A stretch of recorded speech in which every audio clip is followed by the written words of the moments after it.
ये हक है कि हम आह भी करते हैं तो हो जाते हैं बदनाम, वो कत्ल भी करते हैं तो चर्चा नहीं होता। मीरा रोड के वाक़े पर जिस तरीके से नीतीश नारायण राणे के बेटे का बयान आया है, आप उसको देख लें। आप उस पर क्यों नहीं केस दर्ज हुआ? FIR क्यों उस पर क्यों नहीं दर्ज की गई? पॉलिटिशियन है तो क्या हुआ? कानून तो सबके लिए है ना, संविधान सबके लिए है, उस पर भी कार्रवाई होनी चाहिए। मुस्लिम वर्ग को जो है इनको टार्चर करने और इनके खिलाफ साजिश रचने का ये प्रोपगंडा है। एक ऐसा जुमला मुफ्ती सलमान अजहरी ने दिया जिसके बाद गुजरात ATS ने उन्हें डिटेन किया और घाटकोपर पुलिस स्टेशन में आज तमाम लोगों का मौत जो है जमा हो गया है। इस तमाम चीज़ों को लेकर अलग अलग सामाजिक संस्था हो, NGO हो या बड़े सदर हो, सभी लोग पहुंच रहे हैं और अपनी उपस्थिति दर्ज करवा रहे हैं। हमारे साथ कुछ हजरत मौजूद है, जिस तरीके का उनका बयान है कि आज ये कुत्तों का वक्त है, कल हमारा दौर आएगा। इसके बाद मामला दर्ज हुआ, गुजरात ATS ने डिटेन किया है, क्या जानकारी है? ये क्लिप असल में देखा जाए तो ये कई जगह बोल चुके हैं, बहुत पहले का है ये, ऐसा कुछ नहीं है। ये माहौल को देखते हुए इस हिसाब से इशू बनाया गया और इनके ख़िलाफ़ जो है वहाँ की जूनागढ़ की पुलिस ने जो दफ़ा लगाई है और अरेस्ट करने और बदनाम करने की साजिश रची गई है, ये क्लिप इनकी बहुत पहले की है। अच्छा, जिस तरीके से कम्युनल स्पीच जो है, हेट स्पीच अभी पिछले दिनों भी काफ़ी विधायकों ने दिया है, खास करके नाम लूँगा टी राजा सिंह जैसे लोग, तो उनके खिलाफ अब तक कोई मामला क्यों नहीं दर्ज हुआ है? क्या इसे धर्म की राजनीति या कोई षड्यंत्र कहेंगे? ये बनाम मुस्लिम वर्ग को जो है इनको टार्चर करने और इनके खिलाफ साजिश रचने का ये प्रोपगंडा है। बहुत सारे MLA हैं और बहुत सारे लोग नेतागण जो इस्तेमाल करते हैं, बोलते हैं, उनके ऊपर हुकूमत कुछ कार्रवाई नहीं करती। ये हुकूमत की गलत सोच है। क्या कहेंगे कि लोग भीड़ काफ़ी संख्या में जमा रहे हैं, इस पर क्या हो सकता है कि कुछ लोग अपशब्द कह दे जिसकी वजह से और बड़ा बखेड़ा खड़ा हो जाए? सबसे पहले तो मैं आपका शुक्रिया कि आप हसास मसले पर यहाँ आकर के मुस्लिम लोगों की और साथ ही साथ यहाँ आप मुफ्ती सलमान साहब क़िबला अज़हरी की हिमायत में जो लोग खड़े हैं, ये हक है कि हम आह भी करते हैं तो हो जाते हैं बदनाम, वो कत्ल भी करते हैं तो चर्चा नहीं होता।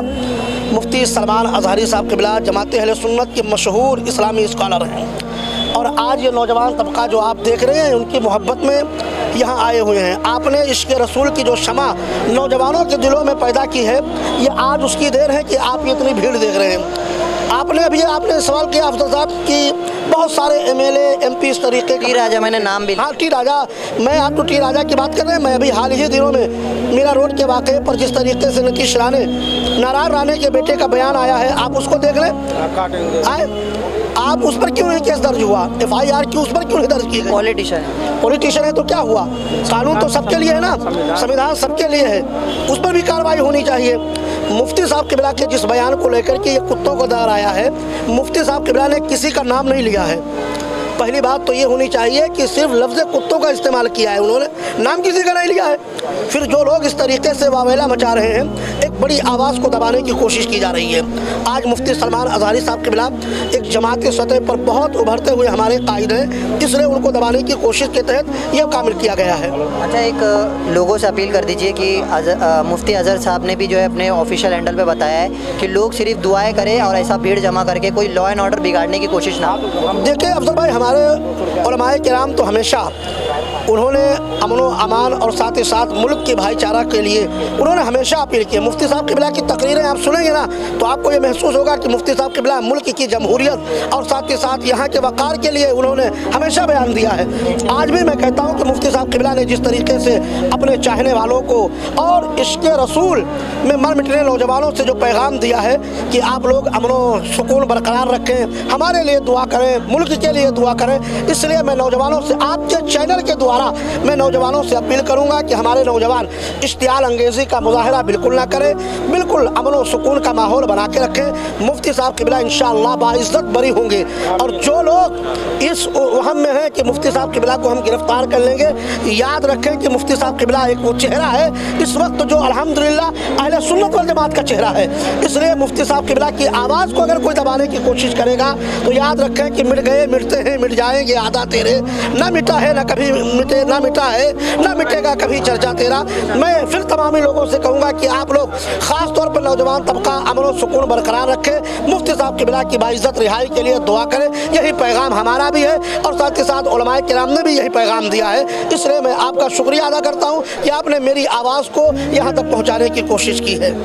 जिस तरीके से घाटकोपर पुलिस स्टेशन के बाहर तमाम जो लोग जमा हुए हैं, सभी लोग लॉ एंड ऑर्डर मेंटेन रखे, ऐसा जो है तमाम लोगों का भी कहना है। लेकिन अब ये देखना है कि इस मामले को लेकर किस तरीके से जो आईपीसी की धारा 153 बी 505 पार्ट 2 और ऐसे तमाम विभिन्न धाराएं के तहत जो एटीएस ने यहाँ पर आकर के डिटेन किया है, वो तमाम मामलात को लेकर किस तरीके से वो बाइज्जत बरी होते हैं। मुफ्ती साहब का जो बयान को वायरल कर रहे हैं, मुफ्ती साहब का कहना है कि ये तो बस एक पोएम पढ़ रहे थे, जो पोएम है तुम्हारा वक्त हमारा दौर आएगा बोल के, वो वाली पोएम इन्होंने पढ़ी। साथ ही साथ इनका कहना है कि कुछ भी बोलने से पहले इनके बयान को पूरा सुनिए। सरकार मुफ्ती आज़म हिंद के इसी कलाम पर गुफ्तगू खत्म करता हूँ। क्या बेहतरीन हमें पैगाम दिया था। दुनिया आज हमें ये टोचन मारती है, ताने मारती है। तुम अगर सच्चे हो तो इतने मारे क्यों जाते हो, तुम इतने काटे क्यों जाते हो। फिलिस्तीन में तुम्हारा कत्ल क्यों इतना ज्यादा, इराक में, शाम में, यमन में, फिलिस्तीन और अरब में, अफगान में, बर्मा में, हर जगह तुम काटे क्यों जाते हो। ये बार बार जो सवाल होता है, क्यों मारे जाते हो, क्यों काटे जाते हो। उन जालिमों को नौजवानों जवाब इतना देना। मुफ्ती आजम ने हमें सिखाया था,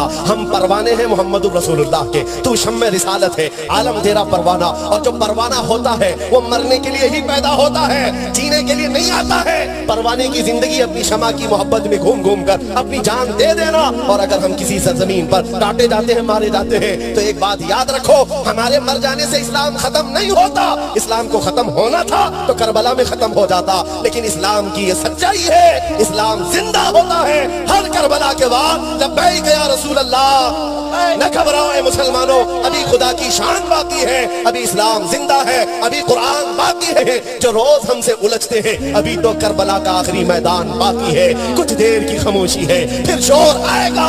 आज कुत्तों का वक्त है, कल हमारा दौर आएगा।